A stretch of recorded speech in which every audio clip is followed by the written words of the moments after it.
además tiene una relación especial con esta figura de Bernardo de Galvez, ¿verdad? Me cruzó mi camino hace cosa de 6 años y entonces la verdad que no me... Y evidentemente pues, se fue a filas porque España se enfrentaba a una nueva guerra contra Inglaterra y mientras que él salió de Tenerife con sus 14 años, su padre se quedó aquí en Tenerife. Se quedó aquí en Tenerife y fue progresando de ser un militar, que ya lo era, que gestionaba una hacienda, a convertirse en el responsable de la Casa de la Aduana del Puerto de la Cruz, que era el puerto por donde salían las grandes exportaciones de vino de la isla, y posteriormente fue escalando en la... Estamos viendo imágenes de la hacienda. Efectivamente, ahí está. Que por cierto ahora creo que ya se está redactando el proyecto. ¿Para restaurar? Para restaurarla. Qué buena noticia. Y para que vuelva a tener un poco la solera que tenía en aquella época, ¿no? Estamos viendo una de las zonas de producción de vinos más importantes del Valle de la Orotava en el siglo XVIII. Y la producción prácticamente iba toda parte a Inglaterra, a Londres, pero mucha de ella iba a los Estados Unidos. Bueno, y por continuar con la historia, ¿qué fue lo que hizo Bernardo de Galvez? Pues básicamente ayudar a los americanos a que consiguieran su independencia. Nada más que eso. Nada más y nada. Que se dice, nada más. exactamente, que se dice brevemente y sin embargo es un personaje tan importante, con tanto peso y es tan poco conocido en Estados Unidos y en España y aquí en Canarias que tiene tanto rejo con nosotros realmente, como decimos, y sin embargo muy poca gente la conoce. Y su papel en la independencia de Estados Unidos, Carlos, y eso lo sabes tú mejor que nadie porque lo has estudiado, fue crucial para que Estados Unidos consiguiera la independencia, en ese momento, ¿no? En 1750. Vamos a ver, Estados Unidos concede una mención de ciudadano honorífico de los Estados Unidos y en su historia solo se lo ha dado 12 personas. Y el último es Bernardo de Galvez. ¿Y por qué no se le había reconocido?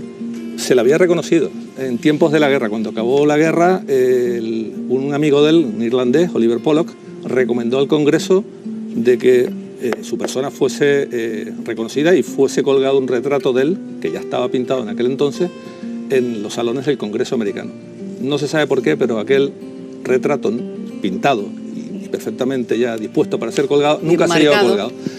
Y esa apuesta de su amigo de otorgarle ese reconocimiento pues se quedó en el olvido y han de pasar pues prácticamente 220 años para que alguien encontrara en Madrid, que fue el señor Olmedo Checa de Málaga, el que encontró los documentos no sé si fue en Madrid o fue en el Archivo de Indias en Sevilla, los documentos que acreditaban de que había una iniciativa en el Congreso americano hacía 250 años para que su retrato colgase en agradecimiento a la ayuda que prestó a los Estados Unidos. Increíble. Y eso tiene una historia detrás bastante interesante también, y a mí me encantaría que pudiéramos conocerla de parte de su protagonista, Teresa Balcarce, que vive en Washington y que pensaba que esto iba a ser pan comido, en llegar a hablar con los senadores y decirle, mire, tenemos esta carta que dice que este señor que fue tan importante, ¿no? Con respecto a Pensacola, Florida, él fue gobernador de Luisiana, gobernador en aquel momento se me acaba de ir ahora mismo en la cabeza, pero bueno, de la Florida. De la Florida, exactamente, perdón. Y dice, vamos a cumplir esta promesa. Y lo que se encontró no fue lo que ella se esperaba, ni muchísimo menos. ¿Y fue ella quien instigó o quien propuso o quien volvió a traer sobre la mesa pues esa necesidad, ¿no? de ese reconocimiento? Bueno, vamos a preguntárselo a ella porque la tenemos al otro lado en el Skype. Teresa Balcarce, buenas tardes.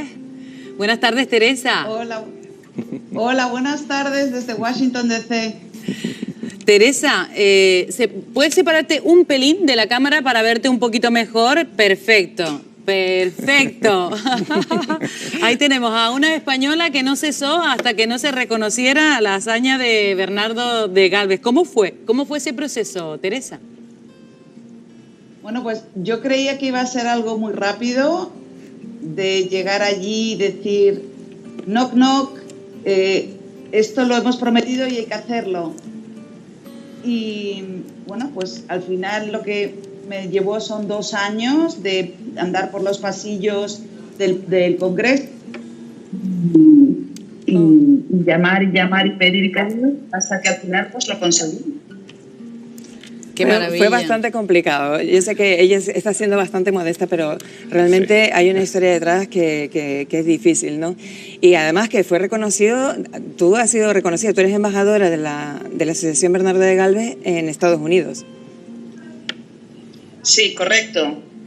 Cuéntanos un poquito. Soy embajadora de la Asociación Bernardo de Galvez, lo llevo con muchísimo orgullo, también estoy muy orgullosa de ser Macharatunga, que el pueblo de Macharavillaya, donde nació, me nombraron adoptiva de la niña y estoy orgullosísima de ello y trabajo duro para, como siempre digo, para pintar mi mundo en Estados Unidos con rojo y amarillo, que se reconozca España y unir los lazos que nos unen. Ahora mismo, ¿dónde está colgado ese retrato? Ahora mismo está en la sala de Relaciones Internacionales del Senado. Teresa, todo esto que tú hiciste ha hecho realmente que se empiece a, de alguna manera, entender un poco mejor el papel que tuvo España, que tuvo en particular Bernardo de Galvez con respecto a la revolución, a la independencia de Estados Unidos, porque la narrativa anglosajona un poco dejó de lado toda esa parte, nos quedamos con la parte de la leyenda negra, pero no historias que son tan importantes como fue el haber estado ahí mano a mano con George Washington y lograr la independencia de ese país. O sea, tu trabajo, cuéntanos un poco cómo ha cambiado un poco el panorama a partir de tu trabajo. Bueno, yo siempre digo que lo que he hecho fue de hacerle una campaña de marketing a Bernardo de Galvez que ha funcionado. Y afortunadamente me siento muy orgullosa de eso como española y como americana, porque veo que a raíz de eso ha habido tantas iniciativas maravillosas y ha salido a la luz gente que llevaba muchos años trabajando sobre la figura de este héroe y ahora tienen una proyección mediática mayor de la que tenían antes. Eso, bueno, pues es importantísimo. Ya no solamente para Bernardo de Galvez, sino tantos héroes tan maravillosos que tenemos en España y que están en el olvido. Y este en particular aquí, de nuestro trocito, ¿no? De nuestra tierra también, porque si él pasó su infancia aquí, yo creo que además, y eso lo conoce porque familia... Pasó su infancia aquí, pero sí. Que cuando ellos ya luchaban contra las tropas británicas, tanto el padre como el hijo, tanto Bernardo Galvez como su padre, Matías de Galvez, que también estuvo en Guatemala, la gran parte de las tropas que ellos se trajeron para rellenar los batallones que tenían que equipar, digamos, para luchar contra los británicos, las personas salían de Canarias y salían de Málaga, salían de los lugares de donde ellos procedían. De donde ellos eran, ¿no? Entonces, las 7 Islas Canarias llenaron muchos barcos entre 1778 y 1783 para que esos batallones se equiparan y Carlos, se pudiera... sin los canarios no hay guerra de la no se gana la independencia, ¿eh? Hombre, tuvimos nuestra gran aportación, Pues y para nada menor, ¿no? Pues Además, estamos hablando de 2 personas, tanto el padre como el hijo, que fueron 2 virreyes de la Nueva España, que era el mejor y más vasto territorio que tenía España en América, ¿no? Era la frontera sur, digamos, de los británicos. Teresa, enhorabuena por tu trabajo, por tu afán por poner a el país y en este caso a la figura de Bernardo de Galvez pues en el lugar donde le correspondía. ¿Tienes algo en mente para una próxima figura por casualidad? ¿Y así nos lo adelanta? Bueno, a través de Bernardo de Galvez y con Iberdrola estoy trabajando en posicionar a Gardoqui, posicionar a Juan de Miralles, posicionando a Bernardo de Galvez, ya no solamente toda España, sino también la comunidad hispana, que entonces eran ciudadanos de Nueva España y también lucharon y intervinieron para que este país fuera independiente. Entonces, estamos haciendo un esfuerzo grande para llevarlo a la gente y enseñar este lado de la historia que está bastante olvidado. Pues muchísimas gracias, Teresa. Enhorabuena por tu trabajo y ojalá tengas tanta suerte como has tenido en esta. Muchísimas gracias por invitarme a vuestro programa. Os mando un beso enorme. Gracias desde Washington. Ahí es nada, la verdad, ¿eh? Qué lucha y qué perseverancia para conseguirlo, ¿verdad, María? Sobre todo que a ella no le es nada. O sea, ella lo ha hecho en su tiempo libre y de forma voluntaria. Sí, de forma altruista exactamente, completamente, por ¿no? completo, sí. Y súper interesante el hecho de eso de que además comentabas ahora mismo, Carlos, que muchísimo precisamente en ese momento eso hizo que muchos canarios empezaran a tener esa presencia en lugares como en Luisiana, precisamente, en San Bernardo, en Luisiana, que además vamos a hablar pronto sobre el tema del Festival de los Isleños, y tiene muchísimo que ver con esos canarios que llegaron en aquella época. Y no olvidaría también de la gente que está en San Antonio de Texas. No sé si habéis estado allí con los canarios.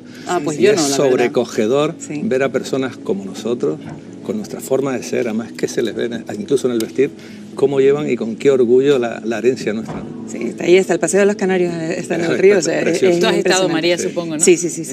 Bueno, Pero pues tienen que llevarme. Vamos, por supuesto, faltaría Ahora te más. acompañamos. Muchísimas gracias a los dos por traernos este trocito de historia al presente. Carlos Cologan. Muchas gracias. Gracias, María. Gracias. Te veo la próxima semana con más historias de canarios por el mundo, de nuestras tradiciones. Nosotros ahora les queremos contar más bien lo contará un compañero dentro de un momentito, pero este es un pequeño adelanto de lo que van a ver. Tal día como hoy, un 5 de marzo, pero de 1979, se produjo en Canarias un fenómeno extraordinario, uno de los avistamientos ovni más relevantes que se conocen. Fueron muchas las personas que lo presenciaron y contaron maravilladas lo que vieron aquel día sobre el cielo canario. Hoy nos acompaña en Tierra de Alisios José Gregorio González para aclararnos todas las dudas sobre un fenómeno que apareció en toda la prensa nacional. Bueno, pues hablamos precisamente de esa efeméride, 5 de marzo de 1979. Me acompaña José Gregorio González, que es compañero presentador de La Isla Misteriosa en esta casa y también escritor e investigador. Buenas tardes, José Gregorio. Buenas tardes, Emilia. Cuéntame, ¿qué pasó ese día? Bueno, pues mira, un fenómeno absolutamente espectacular del que hablan las propias fotografías. Pocas veces el